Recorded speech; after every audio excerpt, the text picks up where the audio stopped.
We'll say good morning, good morning. Let us begin by thanking all of our sponsors for this morning share. To thank our Talmud Torah sponsors for the month of Cheshvan.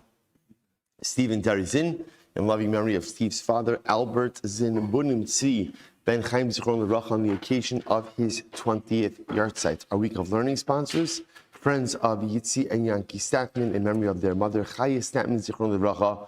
May her neshama have an aliyah and the family a nechama. Daf Yomi sponsorship for today, an anonymous sponsorship in the schos of Sarah Stavos, healthy mother and baby for Sarah Miriam Abbas Shulamis Chana. And the Daf Yomi sponsorship, Ayal and Sarah Steinberg, in the schos of continued health for Shulamis Chana Bas Susha, and for an ultimate refuah shalema together with Kol Cholei Yisrael. And of course, we dedicate our learning and it's of all of our brothers and sisters as of Am Yisrael, safety and security. B'saros tovos for Am Yisrael, for Eretz Yisrael, and halabai, just bracha for our people for many, many generations to come. But with that, let us begin. We have a really, really exciting day ahead of us. Baruch Hashem, really exciting day. So today's daf is Mem Zayin 47. We are picking up Emir Hashem on Mem Vav Amud Beis 46b, and we left off, I believe, actually yesterday at the first wide line. So remember again, the Mishnah on Mem Vav Amud Beis actually switched gears a little bit, and whereas up until now we have been focusing on negative intent, ultimately again the type of intent that undermines the effectiveness of the carbon. This Mishnah switched gears now and spoke about the positive intent that one is supposed to have when offering up a carbon. In fact, 6 different positive things that one is supposed to intend when offering up a carbon. So we left off first by line nichoach. So remember again, it's supposed to be nichoach. Now nichoach literally means pleasing. What does this mean? So the Gemara says l'shem hanachas ruach. Ultimately, again, that when a person offers up a carbon, one should do so in order to give nachas ruach, to give nachas to HaKadosh Baruch Hu, which I will say is such a beautiful and incredible idea that represents a paradigmatic mindset when it comes to our avodas Hashem in general. Why is it that we serve the Ribono Shel Olam? So remember again, already Antigonus in Pirkei Avos says, Al tiyu ka'avodim hamisham shnes harav amanas lekabel pras. Do not be like servants who serve the master for the sake of receiving reward. Rather, he says, Ela tiyu ka'avodim hamisham shnes harav shelo amanas lekabel pras. Be like servants who serve the master, not for the sake of receiving reward. So at the end of the day, why do I serve HaKadosh Baruch Hu? What is the impetus? So Antigonus understands that the impetus for Avodas Hashem ultimately is like an Eved. Why does an Eved serve a master? Because the Eved is the Eved and the master is the master. There's a sense of purpose. There's a sense of duty. There's a sense of responsibility, of obligation. Here the Gemara ends in, or the Torah adds in one more thing, Nichoach. Give to HaKadosh Baruch Hu. You know what's really beautiful if we think about it deep down, what does every single child want to know? Deep down, every single child want to know one piece of information, which is, right, that my parent is proud of me.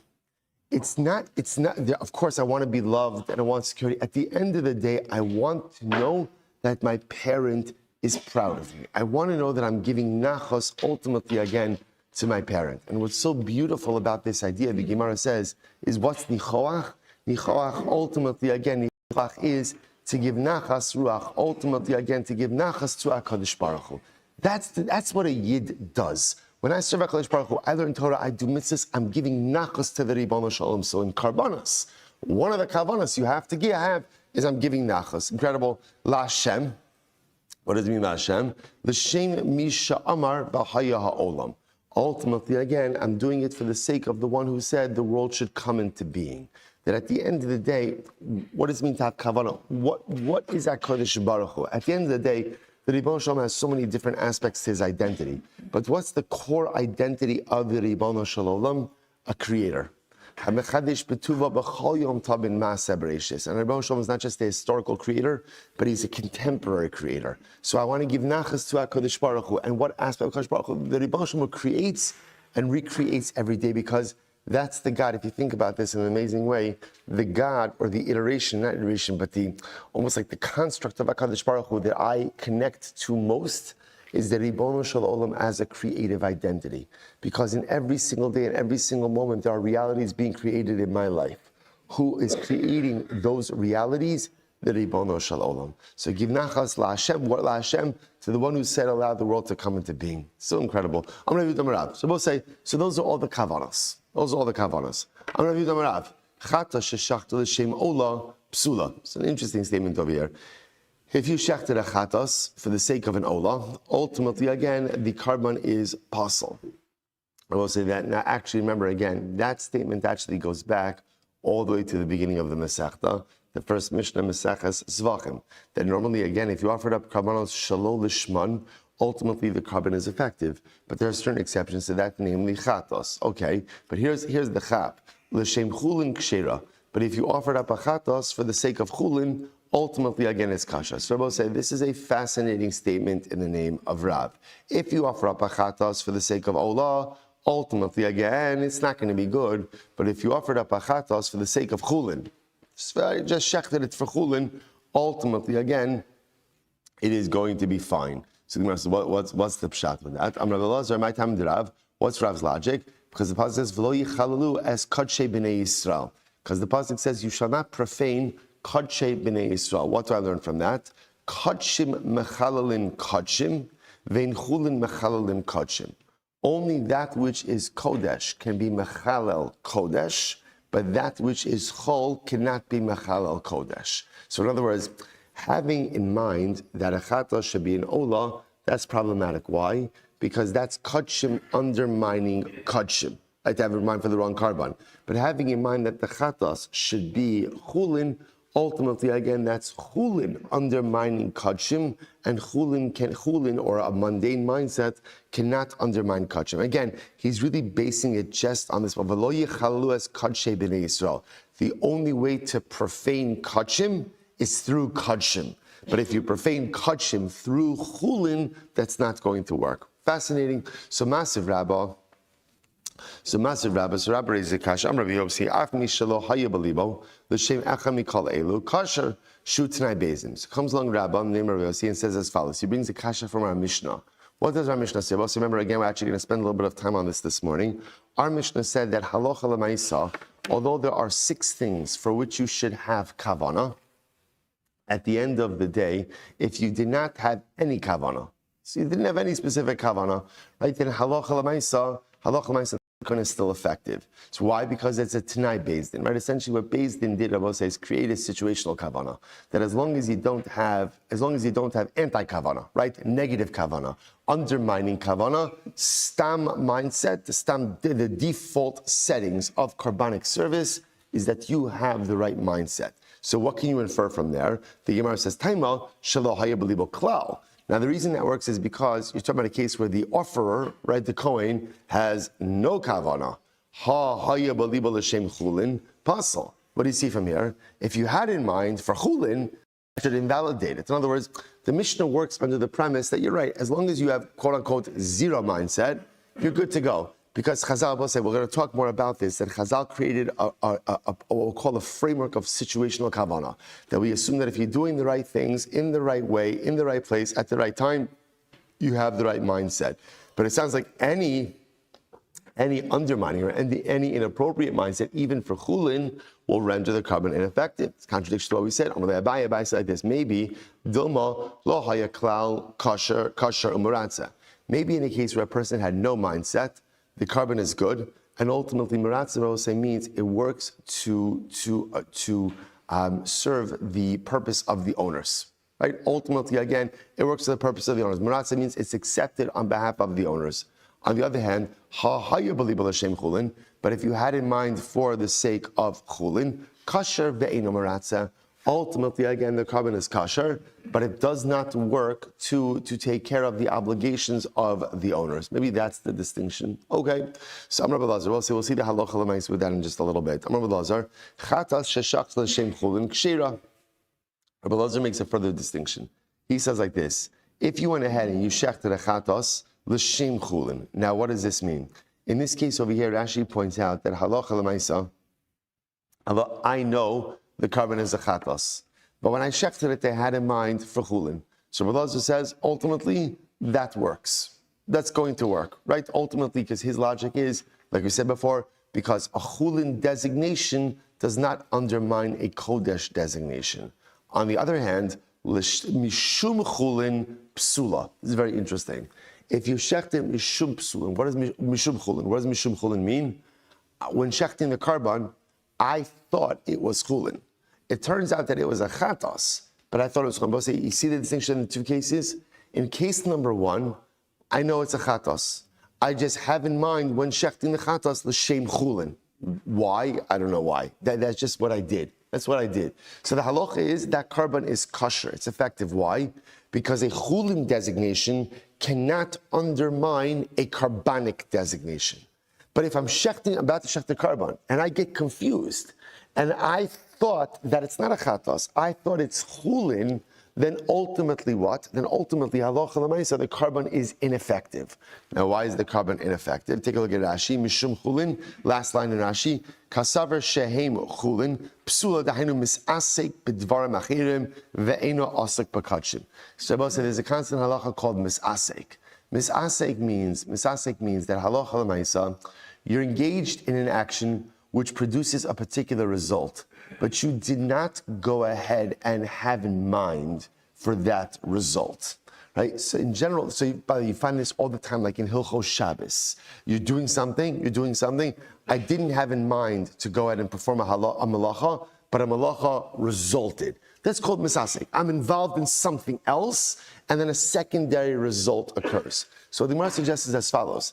If I'm shechting an animal, and I think that animal is chulin. Literally, again, I'm positive that it's chulin, and I shecht it, so that's not called shechita of karbanos, because I'm involved in a fundamentally different act.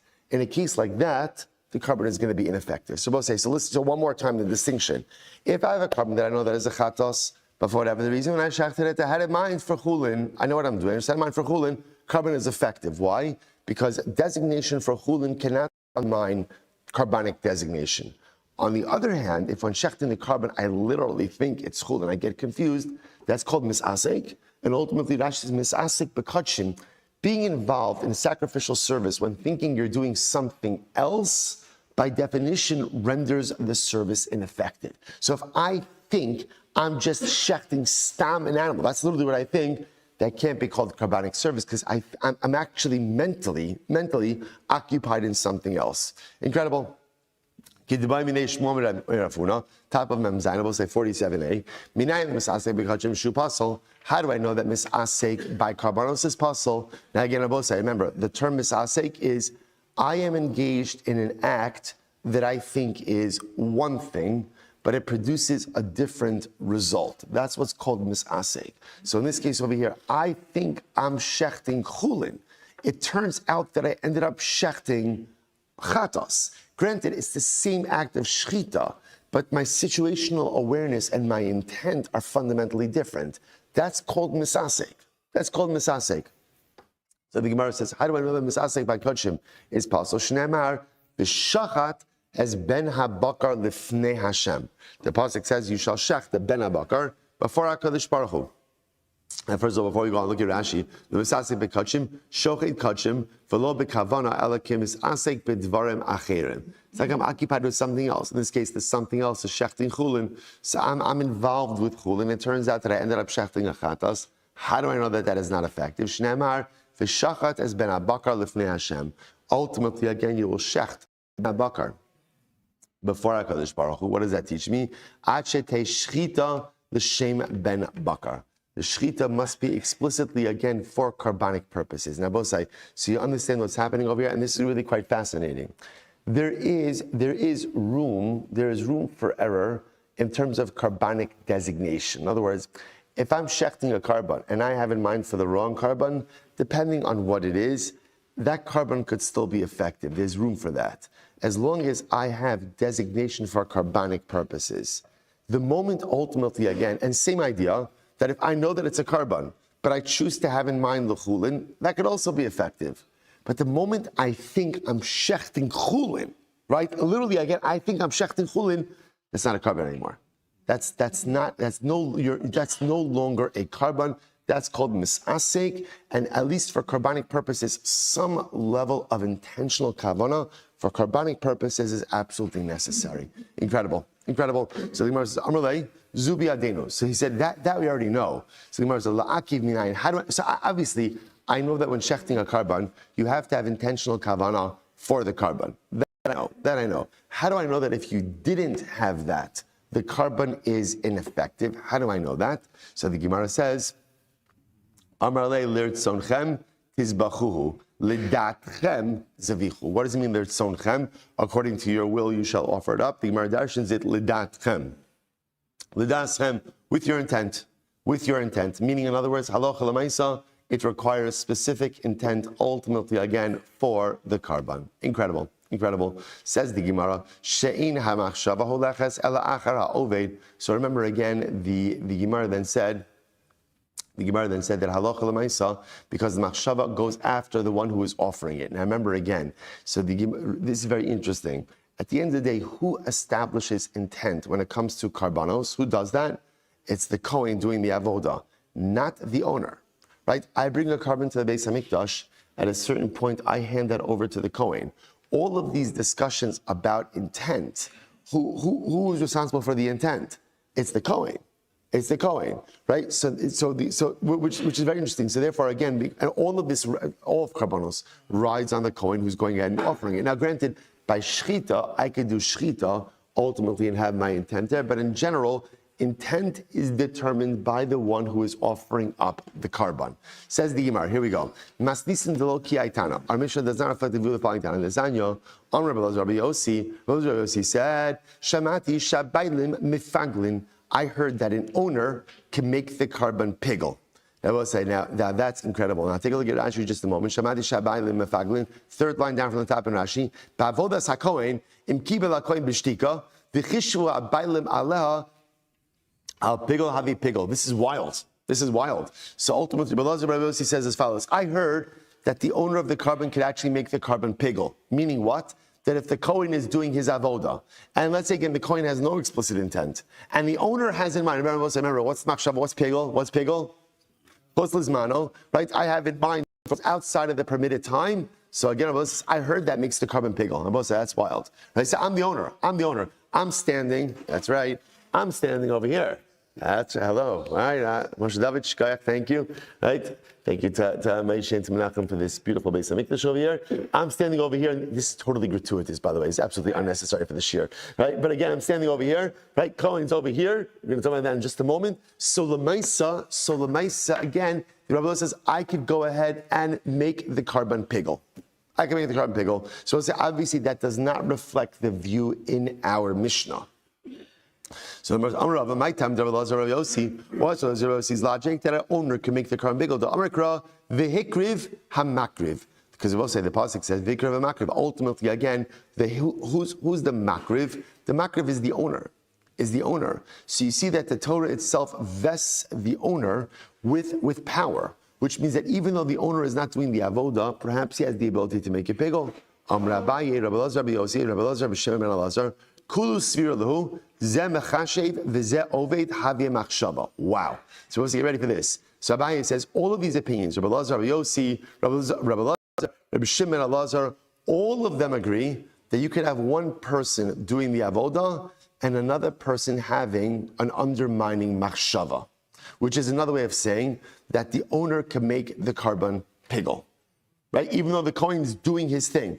Now it's interesting. I just want to point out that the way Rashi sets this up is this idea that the owner can make the carbon piggle is if the Kohen does not have specific intent, right? The Kohen ultimately, again, just has general intent. What Rashi calls stam. So because the Kohen might not be having specific intent, which by the way, is fine, right? We don't need the Kohen to have specific intent. Why not? Why not? That's our Mishnah. Our Mishnah says that there's a Tanai Beis Din, Chazal instituted that you don't need specific intent. As long as you don't have undermining intent, you're good to go. So it sounds, according to these opinions, in these situations where the Kohen has stam intent, and the owner has undermining intent, that the owner could actually make the carbon pigel. So the Gemara says all these opinions agree with that. Where do we see this? Now, they all express this in different ways. Rabbi Lazar, I'm going to get you some more coffee this morning. Rabbi Lazar, Rabbi Yossi, Hadama, right? Rabbi Lazar, Rabbi Yossi says as follows. Rabbi Lazar, Rabbi Yossi, that's what we just said before.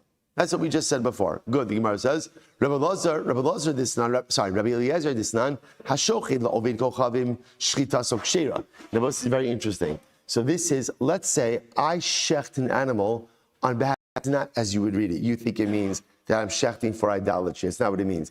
I shechting on behalf of an idolater.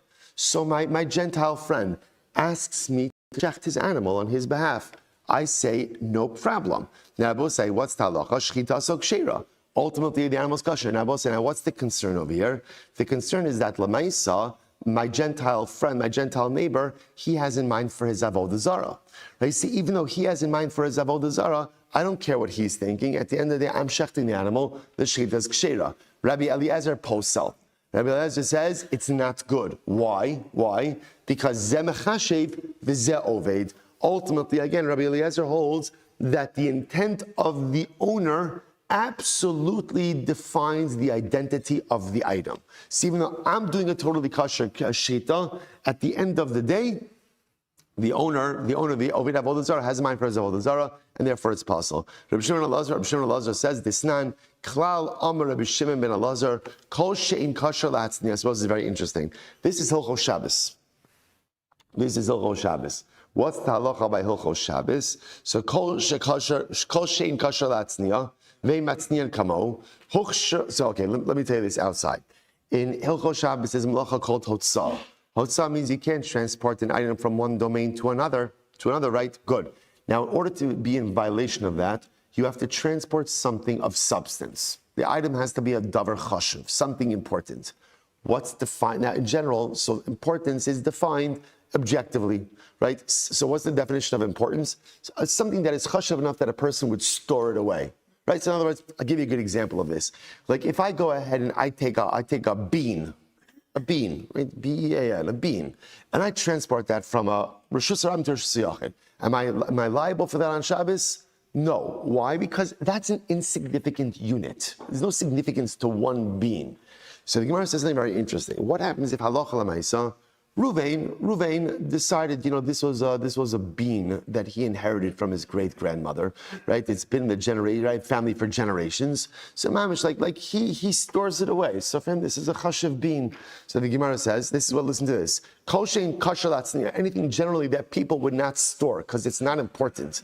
Ve'in matzniyan kamahu, and people don't generally store this type of item. Huchshar lazeh vitzniya.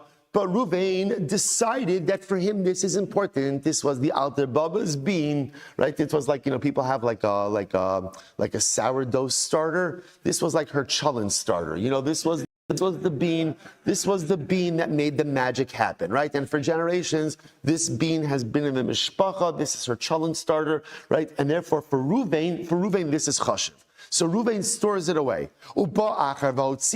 And what happens? Now Shimon comes along, Shimon takes that bean, not stealing it, right? But Shimon takes that bean and he transports it from Reshus HaYochid to Reshus HaRabim on Shabbos. What's the halacha? The Gemara says, Shimon is liable for hotzah.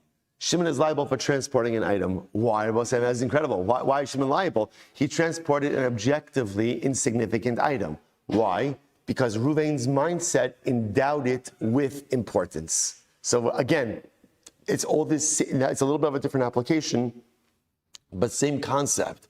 That one person's mindset or intent ultimately, again, could have an impact on the reality of another individual. So Ruvain deciding that this bean is chashuv is enough ultimately, again, to make it a davar chashuv, something important enough that Shimon should be liable for hotzah. Incredible. Gemara says, so we'll say, so those are all, so therefore again, the point over here is the common denominator amongst all these different opinions is that halacha l'maisa, they all agree that the mindset of one person has an impact ultimately again on the mindset of the other. And again, essentially three different illustrations of this. Number one is our case, our Gemara, where again, if the owner has a machshavas pigul, ultimately, even though the kohen has no machshava, the carbon can become pigul. That's number one. Number two, I'm shechting an animal on behalf of my Gentile neighbor. My Gentile Akum neighbor has in mind, ultimately again, for Avodah Zarah. But I don't have any intent. Halacha Ma'aseh, at least according to one opinion of Elazar, ultimately again, the animal is going to be Asr. And number three, Ruvain has in mind to keep to store his grandmother's starter bean, right? It's objectively not chashuv, but again, now Shimon comes along and transports it from one domain to another on Shabbos. Shimon is liable. Why? Because since Reuven has endowed it with chashivos, therefore Shimon's going to be liable. So three different illustrations of the same concept. That one person's mindset ultimately, again, could have an impact on another individual. So now the Gemara says, Tarvayu isluhu the Rabbi Elazar, Rabbi Yossi. So both of the other opinions hold Rabbi Elazar, Rabbi Yossi. Why? Because at the end of the day, right, if this concept, that one person's mindset could have an impact on someone else, if it applies bachutz. Now remember again, the cases of bachutz outside of the Beis Hamikdash are the two examples of idolatry and Shabbos. So if this concept is true bachutz outside of the Beis Hamikdash, then what? Then all the more so it is true inside the Beis Hamikdash. Okay, incredible. Right, good. Rabbi Elazar, Rabbi Yossi, less luhu l'tarvayhu. Right, Rabbi Elazar, Rabbi Yossi doesn't necessarily subscribe to the other two opinions. Why? Dilma b'fnimhu darminon, b'chutz lo amrinon. Maybe he holds this concept only applies in the Beis Hamikdash. So it's only the Beis Hamikdash ultimately again that the mindset of one person could have an impact ultimately again on other people. But perhaps outside of the Beis Hamikdash, those are the cases of Avodah Zarah and Shabbos, perhaps he does not subscribe to this idea. Okay, Reb Shimon ben Elazar, Islahul Rabbi Eliezer, Reb Shimon ben Elazar holds agrees with Rabbi Eliezer, Hashta b'Shabbos Aminon, because if we say this concept applies in Hilchos Shabbos, so Shabbos is very chamer. It's going to apply on Shabbos. Certainly will apply to idolatry. Rabbi Elazar, less than Rabbi Shimon Elazar. Rabbi Eliezer doesn't necessarily subscribe to Rabbi Shimon Elazar. Dilma ba'avodas kol chavim hu da'amrit kein bifnim. Because maybe he only holds that this concept holds true by idolatry. Because Avodah Zarah, as interesting as this sounds, may share certain commonalities with temple service. In other words, both represent religious service. However, aval Shabbos meleches machsheves amar Torah. But by Shabbos is different. Shabbos requires meleches machsheves, which requires ultimately greater level of intentionality on behalf of the perpetrator, and therefore perhaps there should be no liability in this case. I will say, so bottom line what the Gemara says is, it's not staying what the Gemara started with. The Gemara just wanted to put on our halachic, or on our Talmudic radar, the following idea, that although the Mishnah makes a statement, and what's the Mishnah statement? He who does the avoda is the one whose mindset matters, and no one else's mindset matters, which means, from the Mishnah's perspective, the mindset of the owner when the Kohen is doing the sacrificial service means nothing. All the Gemara is coming along to say is, by the way, hold up, not everyone agrees with that. There is a school of thought that says that the mindset of the owner, or for that matter, the mindset of the other, does have an impact on me. And again, the Gemara brings three examples of that. One from our Gemara, one from Pigel, one by Avodah Zarah, and one by Hilchos Shabbos. The Gemara just points out then that, by the way, not everybody would necessarily agree with everybody else's case. But for our purposes, that actually doesn't matter. All we needed to see is that a school of thought actually goes in and exists like this. So Rabbi says, how do we paskin? So I want to share with you an interesting Rambam. The Rambam says in Hilchos Ma'aseh Karbanos, Parak Dalet Halacha Yud Aleph. The Rambam says, V'tzarech shetei machshavto b'shach shchita sa'ol l'shem shish dvarim. When shechting a karban, ideally you have to have in mind for 6 things. This is exactly our Mishnah. What are the 6 things? L'shem hazevach, for the particular type of karban you are offering. Next, l'shem hazoveach, for the owner. Shazevach la'Hashem baruch hu, that the carbon is being offered for Hashem. Shiaktir leishim, it's being offered up for the fires. Shaktaras l'reach bilvad, it's being done in order to create a pleasing aroma. V'shareach nachas ruach lifnei Hashem, and ultimately this pleasing aroma is for who? To give nachas to Hashem. All of this, those are the six things that one should have in mind when offering up the carbon. It goes on. Vim shachat stam kasher k'moshe ve'arnu. Ultimately, again, and if you shecht it, ultimately, again, stam. No specific intent. Ultimately, again, the carbon is kosher. And I will say that's our Mishnah. Why? Because essentially it's what's called the Tanai Beis Din. Chazal instituted, as long as you don't have undermining intent, ultimately, again, we take it as if you have specific intent. I will say, by the way, there are other examples in halacha like this, where we say that you have, the halacha assumes that you have situational intent. I'll give you a good example of this. It's actually very important to know. The halacha is you're supposed to have kavanah by the first line of Shema. I mean, I should have kavanah by all of Shema. I guess I should have kavanah by all of davening, right? But let's not get ahead of ourselves. Calm down, right? I say so lemaisa, but at least by the first line of Shema, Shema Yisrael Hashem Elokeinu Hashem Echad, I'm supposed to have explicit intent, literally again, that Hashem is the one and only God, and I accept Him upon myself. That's what I'm supposed to have that specific idea in mind. To the point, by the way, that if you don't have it in mind, the halacha is you're not Yotzei Shema. The Mishnah Berurah brings down that, I don't remember who he quotes, but he brings down that halacha l'maisa, as long as situationally you're doing the right thing, we assume the kavanah is there, right? So in other words, if you're checking your email, then you're not yotzei, because then obviously I'm not, right? But assuming that I'm sitting there, there's a siddur, right? My hand is over my eyes, I'm davening, then we assume situationally you're doing the right thing, and therefore halacha l'maisa yotzei. So you see, so this is what's happening over here. Chazal said, we don't even need you to have explicit intent. As long as you don't have undermining intent, halacha l'maisa, we're good to go. We're good to go. So we'll say, so ideally, have in mind all of these six things, but b'di'evet, as long as one did not have undermining negative intent, ultimately, again, one is going to be Yosef, which I will say also tells us, we also paskin, like the Mishnah, namely, that the machshava of the owner does not have an invalidating intent on the carbon. So if the coin's doing the avoda and the owner has in mind for pigol, obviously not good. The owner shouldn't have that in mind. But lamaisa does not undermine the effectiveness of the carbon. And there I will say, however, I will say as much as halacha l'maisa, what someone else's thinks doesn't have an impact on me. Like if I'm the Kohen, right? Doesn't have an impact on me. But hashkafa l'maisa, we'd have to say the same as well. This goes both ways. Hashkafa l'maisa, what someone else thinks about me shouldn't have an impact on me either. We do spend a lot of time focusing on what other people think about us. And the truth is, you can't control what other people think about you. So hashkafa l'maisa, you also have to remember what other people think or don't think about me doesn't really matter. Doesn't really matter. Obviously, I have to do the right thing, but at the end of the day, I can't control what other people think. We spend so much time trying to impress other people, trying to rally other people, and at the end of the day, so much of life is just about do the right thing, follow the Ratzon Hashem, do know that in your heart that you are truly fulfilling the Ratzon Hashem.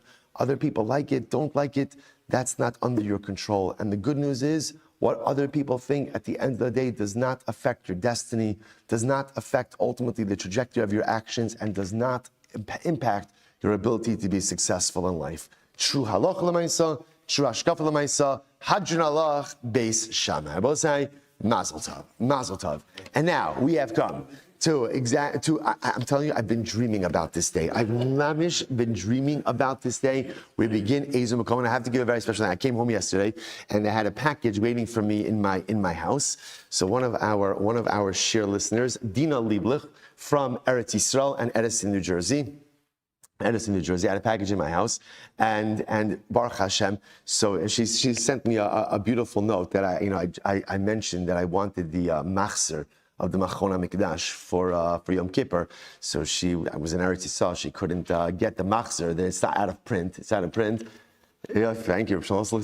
But she did send me this beautiful sefer called Otzer, Torah's HaKarbanos, which is anything and everything you need to know about Karbanos. I'm very excited, Amir Hashem. Some light reading on the weekend. Right? And also, really was great. And I'm going to keep this over here. Just two laminated images over here, which we'll just keep up. in Eretz Hashem. Just again, these are the same images that I sent out on the chat, actually, but one is in Hebrew, one is in English. So you can actually, I'll keep them up here, you can see it. And I will say, this is literally, again, the day we've been dreaming about, to come to Ezu Makoman. And the reason why Ezu Makoman is going to be so powerful on two levels is as follows. First of all, we all say Karbanos in the morning. We all say Karbanos in the morning, right? And saying Karbanos is, even if you don't have time, like during davening, it's kedai to do it after davening for the simple reason, Uneshama parim sfasenu. The halacha is in the absence of the ability to offer up Karbanos, so saying Karbanos gives us an opportunity as if we are offering it.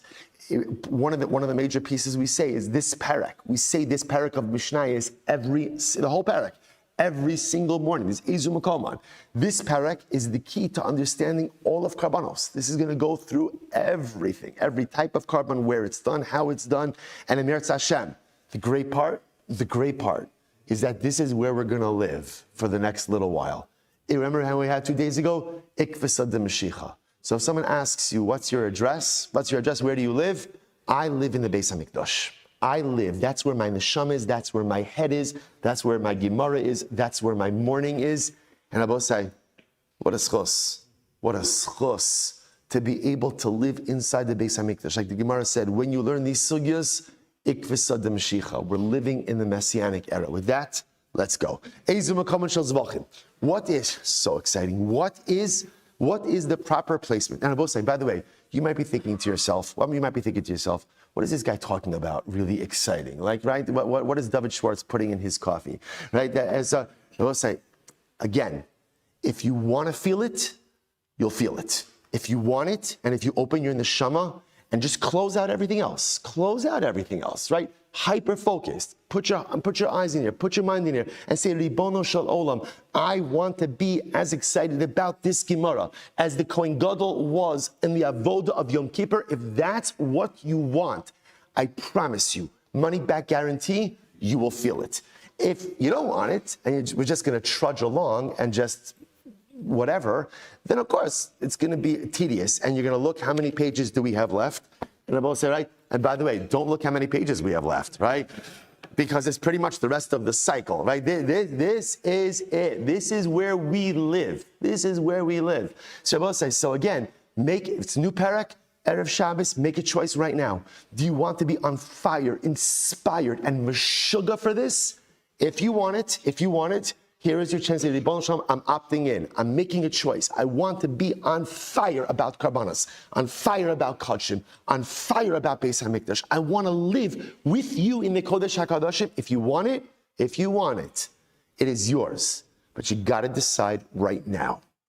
Like now, right? Now. I'm not going to take a show of hands, right? Let's say right now. New perek, new opportunity, opt in. It's Olam Haba. Ezu Makoman shel Zevachim. What is the proper place of Karbanos?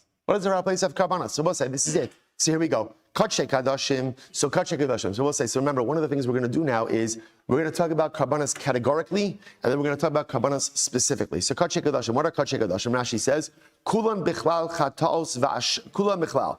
Pretty much Kachei Kadoshim, I will say, is one of the biggest categories of Karbanos. What's included in there? Chatas, Asham, Ola. So remember, Chatas and Asham are sin offerings, which we'll discuss specifically.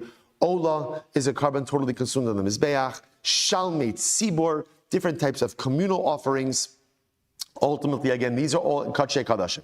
Kachei Kadashim, Shchitas B'tzafon, are shechted in the north. Now, I will say, again, Dr. Givan pointed this out to me yesterday, although, right? So, but in this picture, so the directions are not as you would think, right? South is up, north is down. I know Dr. Givan suggested that I turn it over, right? Which makes a lot of sense, except, I'm going to be honest, my orientation of this picture is like this. So I'm going to work on it to make it a little bit more. So again, remember, we've got south, north, east, west. So just to orient you, when we go to the Kosel HaMa'aravi, right? When we go to the Western Wall, that's this. I mean, it's not actually this. It's a little bit further out because it's not a wall of the Beis HaMikdash, it's a retaining wall. But on the same, when we go to the Kosel, we are opposite the Kodesh HaKadoshim, right? That's when you go into the tunnels. If you ever go into that shul in the tunnels, the closest place to the Kodesh HaKadoshim, that's along this side. That's why it's called Kosel Ma'aravi, the Western Wall. So again, remember, generally people are coming in. Do I have to charge this? Is this thing on sale? Is that what happened over here? Why is it doing that? All right, I don't know. It's flashing now. I don't know what that is. Okay. Yeah, is that all right? So let's say so the mice again. So remember, so working. Thank you. So we'll say so now. Remember when we speak about like this shchitas mitzafon. Where's tzafon? Tzafon is going to be over here. Here. Is that what I'm pressing it too many times? So how do I work? All right. Show me, you figure it out. So remember, here is the Mizbeach. Here's the Mizbeach. Tzafon, north, is going to be over here. So remember, Shchita for the Karbanos ultimately, again, occurs in this area over here, by the north of the Mizbeach. Now, where exactly in the north? Because remember, north essentially extends from here all the way until the beginning of the Heichal. But Kachek Hadashim, there's Shchita somewhere in this particular area. Okay, so the Gemara goes first. So Kachek Hadashim Tzafon. Par v'ser Shem Kippurim, Shchitas B'Tzafon. Similarly again, the par and the Sir of Yom Kippur. Both we've seen that. We've spoken about it many times. What's Sar and what's Sar? What's par and Sir of Yom Kippur? Those are the Yom Kippur offerings. Those, remember, what do we call that? Chatas Pnimi, inner Chatas. But remember again, those are also Shchitas B'Tzafon. They are shechted in the north. What we call really is what's called the north of the Mizbeach. This is where they are shechted. The kibul dam klishar b'tzafa. Similarly again, Kabbalah, you receive their blood also in the north of the Mizbeach. The daman ta'on hazaya abin abadim ve'ala parochas ve'al Mizbeach hazav. And again, I will say, because it's a chatas pnimi, because these are inner chatos, as much as shchita occurs over here in the north, then the blood is brought in. There are blood applications on a couple of different places. Bein habadim, between the poles of the Aron, right? Ala paroches, outside over here, what's called the Heichal, opposite the curtain or onto the curtain, va'al Mizbeach hazav, and ultimately on the golden altar, which is over here, the Mizbeach HaKitores. So these are the inner chatas offerings of Yom Kippur. Matanam achas me'akev. So we've seen a lot of this information already. Remember again, for the chatas pnimi, you can't miss any of the blood applications. Thank you. For the chatas pnimi, okay, thank you. For the chatas pnimi, for the inner chatas, ultimately, again, you cannot miss any blood applications. As opposed to a chatas achitzon, the outer chatas, halacha l'maisa, again, all you need is one blood application. The rest you should do, but you don't need it. For the chatas pnimi, ultimately, again, you need all of the blood applications. And if you miss any one of them, the chatas is compromised. Furthermore, shiare hadam, hayeshofech ayisod ma'arav sham mizbeach achitzon. What do you do with the leftover blood? Leftover blood of a chatas pnimi and inner chatas, it is poured out on the Yesod Ma'arav Shal Mizbeach HaChitzon. So this is very important. Remember we speaking about this Yesod? If you see on this image, I don't know if you can see it from here, this is the Mizbeach. If you notice over here on the northern side and on the western side, there is like an extra base. There's an extra base. The Shirayim, the leftover blood of an inner Chatas, was taken to this western base and was poured out. There were drains over there. We're going to talk about it. Was poured out along the drain on the western base. On the western base. Good, the Gemara says, good. All right, so good. And if you didn't pour out the remnants on the western base, ultimately, again, the carbon is still effective. Parim hanesrafim, usi'irim hanesrafim. Then I will say about what are parim and se'irim hanesrafim. So we've seen this already before.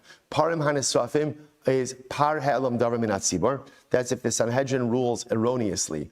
Ultimately, again, and Klal Yisrael follows that ruling, or par Kohen Mashiach, which is the Kohen, makes an erroneous ruling. And again, that ruling is followed. So remember, again, I want to point out something very important. These karbanos are going to be offered up in the Beis HaMikdash. They are burnt outside of the Beis HaMikdash. They're actually burnt outside of Yerushalayim. They are burnt out of this total area. We're going to discuss this in greater depth. So again, they're slaughtered here, we're going to discuss, but they are burnt outside of the Beis HaMikdash. So watch this. And Se'irim HaNesrafim. So remember again, the Se'ir HaNesrafim ultimately again is the Se'ir Avodah Zarah. That's if Klal Yisrael offers up Avodah Zarah. So what's the halacha? So Parim HaNesrafim, Se'ir HaNesrafim, Shchitas Mitzafon. So once again, they are shechted in the north. Same area over here, north of the Mizbeach. Okay, the Kibul Dam Klisharis Mitzafon, and the reception of their blood is also done in the north, this area.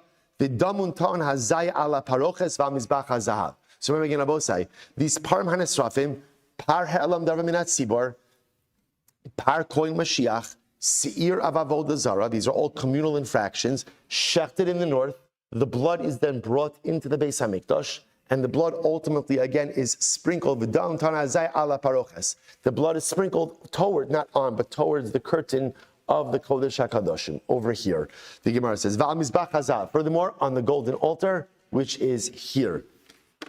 Amud Beis, matana achas me'akeves. Ultimately, as we've seen over and over, when it comes to any chatas pnimi, any internal chatas, you need all of the blood applications. And failure to do any of the blood applications ultimately undermines the carbon. Shiyare hadam, what do you do with the leftover blood? Hayashofech ayesod ma'arabi shamizbeach hachitzon. What do you do with the leftover blood? Once again, you come to the western side of the Mizbeach. You come to the Yesod, which was that extra ledge over here. You can see I'm highlighting it over here.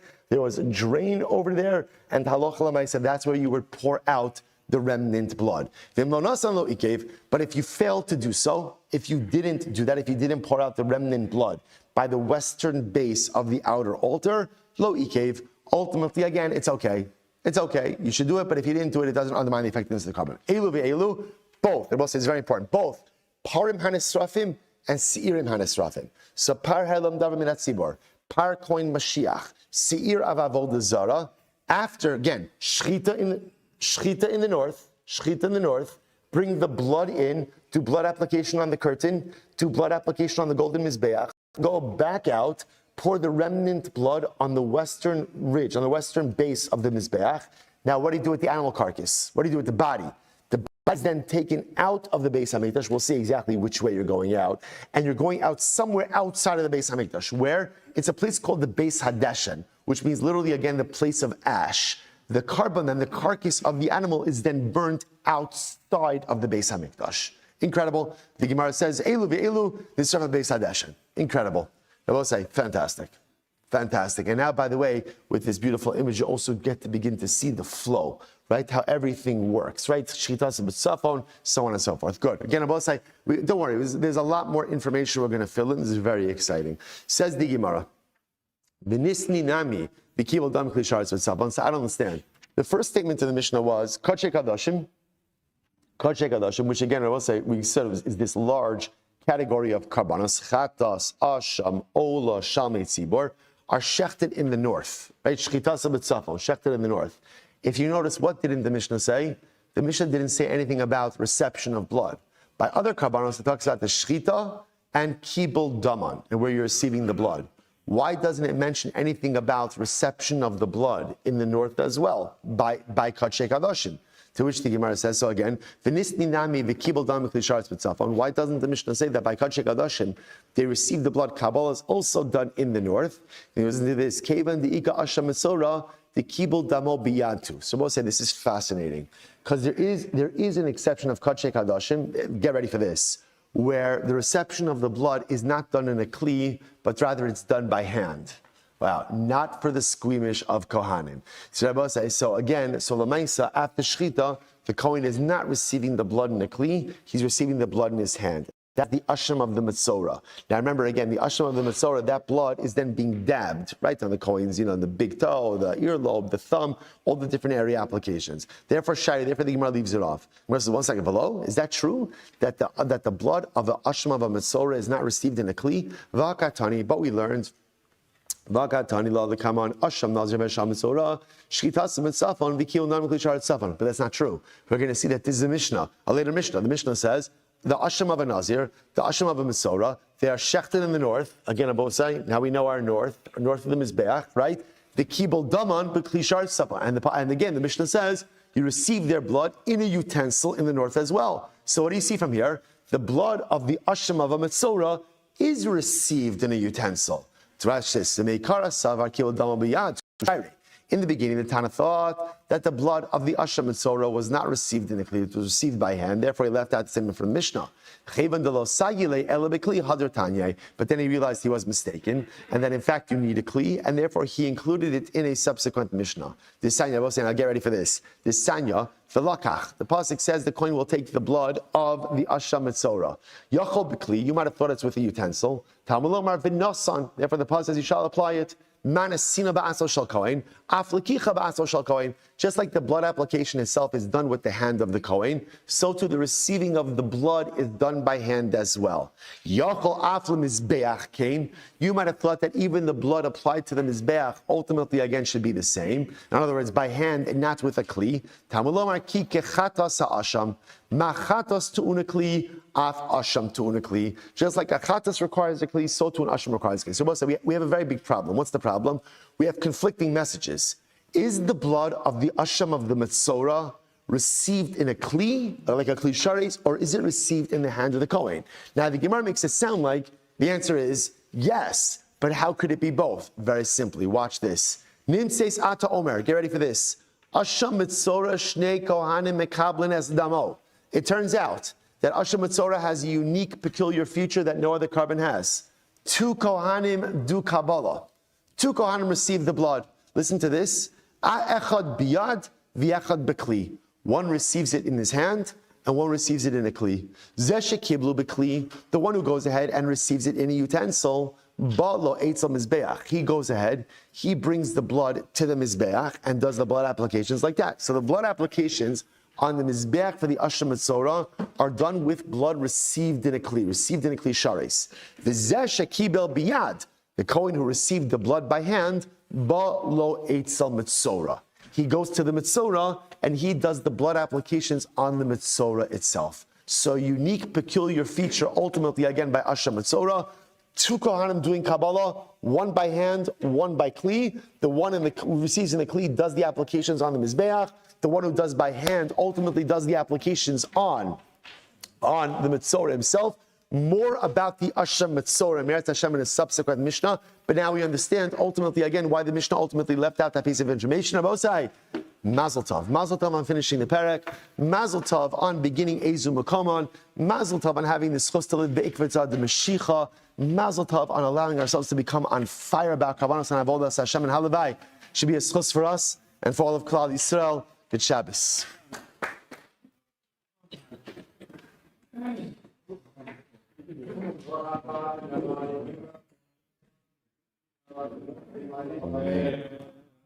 All right, Chaver on Zoom, good Shabbos, everyone. Shabbos, good Shabbos.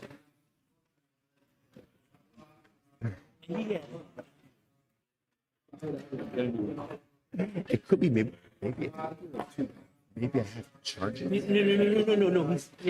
When you hold it, I'll flash the fluid.